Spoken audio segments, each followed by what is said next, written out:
All right. We're going to continue with our media availability this morning here at Richmond Raceway. We've now been joined by 3 of our 4 contenders for tonight's NASCAR Xfinity Series Dash for Cash.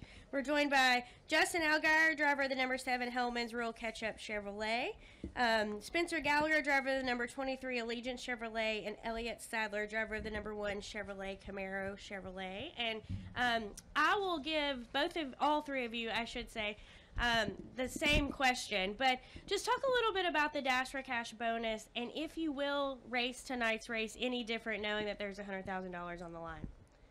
Elliott, you don't race any different with $100 extra grand on the line. You don't belong in this business. Let's just get that out of the way right now. I think all of us are going to have a little something extra in the tank for tonight. There's not only wins, points, and glory on the line. There's new repairs to the house. There's a freaking car in it for you, whatever you want it to be. So there's a big extra incentive on top of the incentives that we already have to go out there and be aggressive and race hard. I got to thank Xfinity for putting this on. It's a super cool program. I think it gives us drivers something extra to think about and root and claw for, and that's always successful for the fans when you do that. Absolutely, Justin. From the sounds of it, you get to keep the $100 grand. I don't know. I haven't worked that out in my contract yet, but I'm expecting I might get at least like 50 cents out of it. 50 cents out of it. So, for us, I think obviously this is a big deal. What Xfinity does for the sport and for the series especially is incredible. And I think from an activation standpoint, what they do, on and off the track. I know that this program also puts money towards getting families that don't have internet currently into their homes. So that's a big deal. I think it was $40,000 over the 4 races. Mm-hmm. So Correct. We're racing for not only for ourselves and for our teams, but for people that this also benefits outside of these walls of this racetrack, and that's a big deal. I mean that's huge for us. And again, everybody at Junior Motorsports, to have 2 cars in, we'd love to have 4 cars in.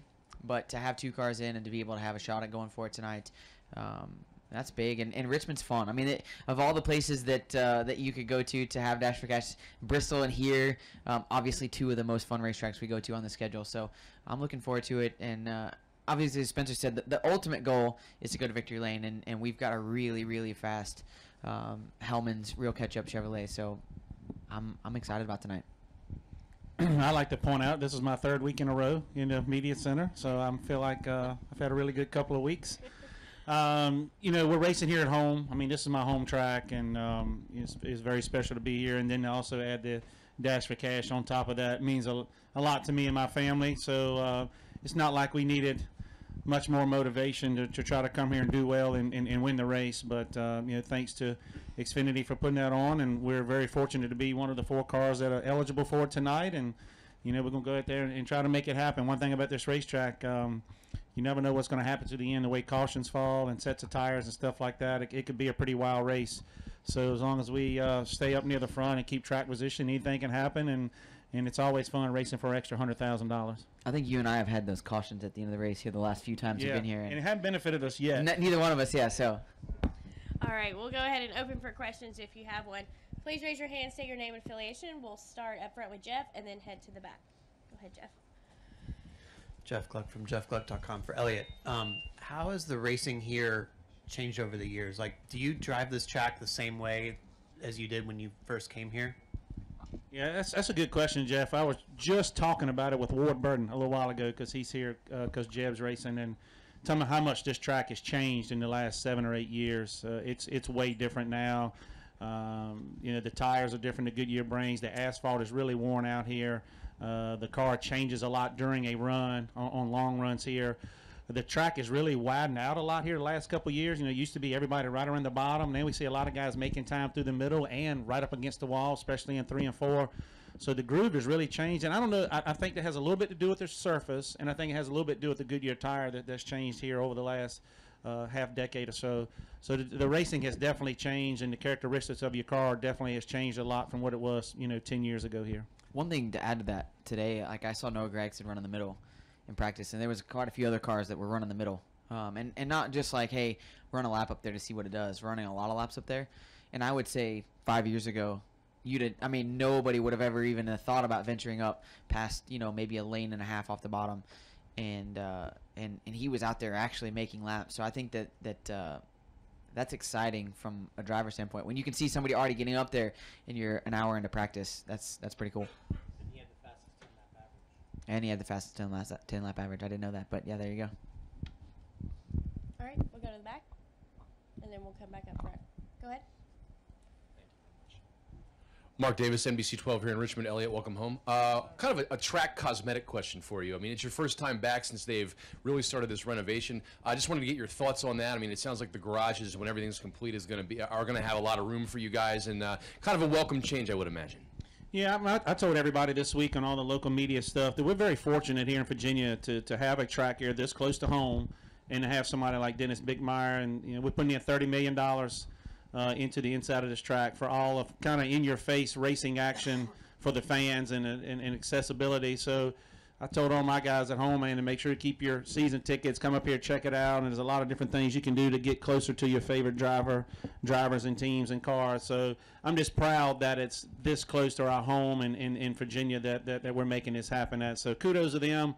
Hopefully when it's all done and finished here in the fall, that fans will be able to come here and have an amazing experience. And that's what you got to have nowadays, I think, is a niche. I think every track needs a niche to really get your fans to come out and enjoy other things than just what's going on the racetrack. And hopefully fans will be able to come here and get that up close and personal with their favorite teams and drivers.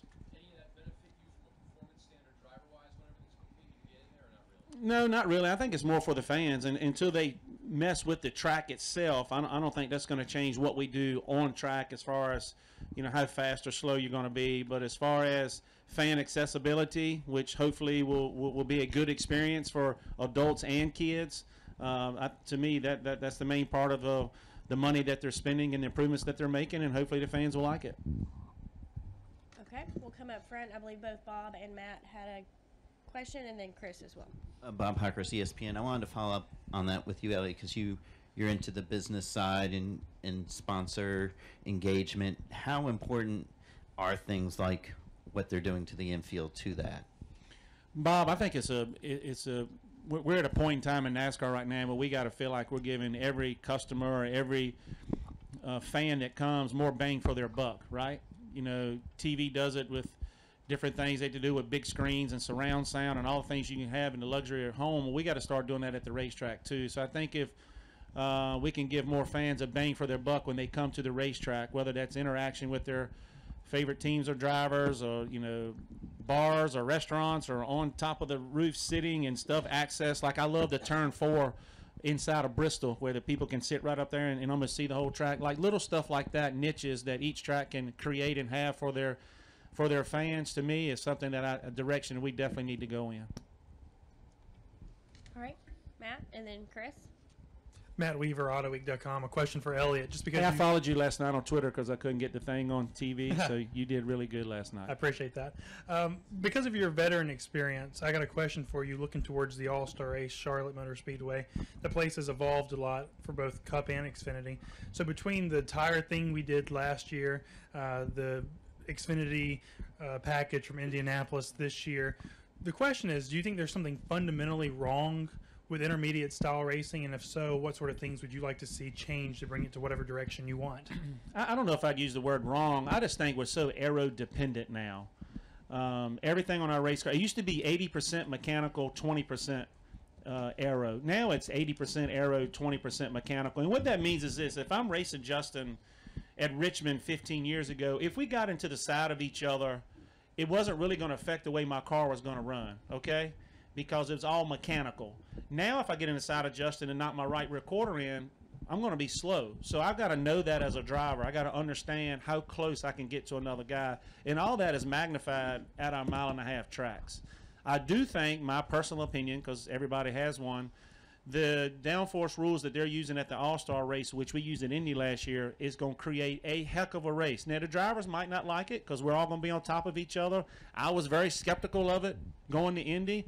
But after I raced there, and the show that it put on and the passes we can make and how close we were racing, I hopefully everybody's got an open mind going into the All-Star race. It's going to create some really good close racing because it's going to slow the center of the corner speed down a little bit where you guys can run more side by side and stuff like that. And I'm hoping NASCAR has a set of those ducks and stuff ready that they can put on for the 600 if it does what I think it's going to do for the All-Star race. How much is that as the ride height? Is that part of the aero issues? No, because we're going to get them on the ground no matter what. I think that was just helping with the tech process. So we're going to get our cars on the ground, and we're going to figure out how to do that. We put so much emphasis in the bodies these days and stuff like that, and it's no getting around that. It's just the guy out front is going to have the best chance to win. Now, Justin can add to this because he ran very well in Indy as well last year with this package. It does equalize it more out. If I'm running 5th, 6th, or 7th, I feel like I have a better chance of getting to the front. I had one of the last restarts at Indy. I think I restarted 12th and drove to the lead for a few laps. I would have never, ever, ever been able to do that without that package in. So hopefully we're going to see some of that at Charlotte with the Cup guys. All right. Leave the microphone to Chris, please. Go ahead. Yeah, Chris Knight, catchfence.com. Elliott, I was just wondering if you could talk about your new partnership with IQ and the importance of that relationship. That's a good question. We announced that this week. IQ is a local Richmond-based company, and they make a epinephrine injector. And my son has a life-threatening peanut allergy, and we have to take IQ everywhere we go. And it's something that we try to be proactive and be precautious about everywhere we go with our family, and read the menu and read labels and all that stuff. And just in case that something happens, we always want to have our IQ with us. It's a very it's part of our life, right? It's part of our family. We take it everywhere we go. So it was neat to be partners with those guys this week and speak on their behalf and try to bring awareness to food allergies, especially life-threatening food allergies like my son has. And it's neat to try to use the platform we have to try to spread that awareness. So I've been in the sport 22 years. I've had a lot of great partnerships. This is the first partnership I've ever had that when we made the deal that my wife and I sat there and cried for hours, because it's not every day you get to meet people and be around them that make a device that could help save your son in a tough situation. And for Justin, I was just wondering, you were had an interview this week, and OnStar actually called you during your interview. I was just wondering, when you have a moment like that, do you kind of just chalk it up and laugh it off, or is it an embarrassing moment? And is that the weirdest thing that's ever happened to you during a live interview? I don't know if that's the weirdest thing that's ever happened during a live interview, but it was kind of odd. I'm not gonna lie. I was on my phone in my truck, and the OnStar started calling me during one of our serious interviews, and I didn't know what to do other than try to cancel it out. But of course, I can never hit the right button, and I didn't want to end the phone call, right? So my phone was actually running through my truck, which I didn't know you could get 2 phone calls at the same time. We'll just go with that. You should have put the OnStar guy on with your interviewers. Just let him answer questions. Yeah, I thought that actually might have been a good idea. Do a live, get back at probably a telemarketer or something, I'm guessing. But it was different. But at the end of the day, I think that's what's so great about this sport. You never know. I mean, he just talked about you never know what's going to happen at the end of this race. And I think with a lot of what goes on at the racetrack and what goes on in the racing world, you never really know what's going to go on. So yeah, it was odd, but on the flip side of it, we just kind of rolled with it and let it happen. Do you get a lot of calls in your truck? I do get a lot of calls in my truck. I get a lot of calls in my truck, and it's the numbers I don't have. I don't understand. They're calling, "Hey, may I speak to Johnny?" Like it's a house phone. They don't know it's a truck. Yeah, it has its own phone number. I know it has its own number, but how did my number of my car get? Why are they calling asking for Johnny? I can help you with that. Whoever. You got to get your car number for your vehicle put on the do not call list. I'll make that happen. Can I do that on OnStar? Yes. We're learning something every day, guys. I didn't know this either. That's very, very interesting. Okay, Jerry, go ahead. Jerry Jordan, KickingTheTires.net and PRN. Elliott, 3 weeks in a row in the media center. That some might say that's punishment. Just saying. No, you guys wouldn't let me come in here for the whole year, and I raised Cain, and then all of a sudden I'm in here with you guys 3 weeks in a row. So this is a great first step, and thank you guys for having me. It means a lot. And the pollen is not as bad in here as it is outside. Free food too. Free food. You got candy too. For any of you guys that want to answer, last week there was a bit of a snafu after the race involving Hemrick and the officiating on his car. Do y'all have any comments on that as to how that played out? And, I mean, he'll be in here later, but what are y'all's thoughts on how that ended up the next day? I'd say he got really lucky. in that regard. I think if you look at the rule, I think there's some interpretation into what happened there. But obviously, unfortunately for them, I mean, it's hard this week, right? Like you come out and you go from the highs of, hey, we're gonna make it, to the lows of we're not gonna make it, to back to the highs that we're gonna make it. But on the flip side of it, I know that they've worked with those guys really closely, and I'm assuming that it won't happen again, right? On both sides, on their side and on the NASCAR side. And you know what, Wayne Alton and the whole Xfinity Series officiating staff, they're great at what they do as far as trying to get stuff in and out and make sure people know what's going on, and very transparent. I think that's something that we've seen a lot over the last few years. So it's just one of those things that happens, and Daniel's going to be great this weekend, but Brandon Jones would have been equally as good. So it's going to be interesting to see how it plays out this weekend. Well, and to that point also, for the record, the person I feel bad for and all that is B. Jones. I mean, seriously, talk about being a human yo-yo. What a roller coaster ride of emotions. Hey, someone else didn't make it, you're in, and the next day, you get told, well, to hell with you. Sorry. I mean, that's just not a fun emotion. And he did almost win the race. Yeah, and then it came down to a late race caution. Human yo-yo, man. All right. Caleb, did you have a question? Okay, go ahead. Haley Whistler, Kicking the Tires. We see entitlement sponsors for each series kind of come and go throughout the years. What makes Xfinity so special for you guys that you guys go out of your way to say, thanks, Xfinity, for sponsoring this series and empowering us to race? I think it's just the engagement. The programs that they have, the amount of effort that they put into it. I mean, there's constantly people from Xfinity, Comcast to the racetrack. People that come to, I mean, how many executives have we seen at the racetrack, in the drivers' meetings, being a part of it, and out and about, and coming over and talking to us as drivers, and being they legitimately want to see this program succeed. And the Dash for Cash program obviously isn't necessarily new, but they've done a good job of making concessions to keep changing it, keep making it better and better. Adding this year with the folks that they're investing in trying to put internet into low income housing. I mean, that's amazing. That's stuff that what they do there. And then Comcast Cares. I mean, the programs that they have as far as that go. I mean, it's from my standpoint, giving back to the community. I mean, we did it yesterday. We went yesterday and served with Hellman's and Walmart, and we're here at the food bank here in Richmond.